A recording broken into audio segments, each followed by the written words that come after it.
How can we figure out whether alpha, beta, or gamma is emitted by this source? Let's look at the data in the question. So we've got a count rate after 30 seconds for no barrier, for paper, for aluminium, and for lead. So we can look at these numbers and figure out what source it is. No radiation gets through after when we put aluminium or lead in front of it. However, some of it is stopped by paper. So let's just write down, before we even decide which one it is, we can decide, we can get marks easily by just pointing out the obvious from the table. So radiation is stopped by paper. You could say some of it is stopped by paper, and you say, well, some passes through paper, but not aluminium or lead.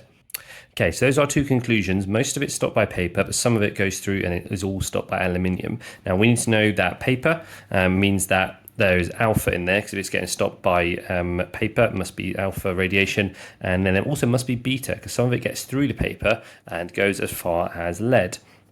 So let's write those conclusions next to the piece of evidence that describes them. So you say, contains some alpha radiation. And then next, if it passes through the paper, not aluminium, so therefore it contains some beta. Is there any gamma? Well, no, because the aluminium stops everything. So there's no count rate after aluminium, whereas if there was gamma, it would get through all of them entirely.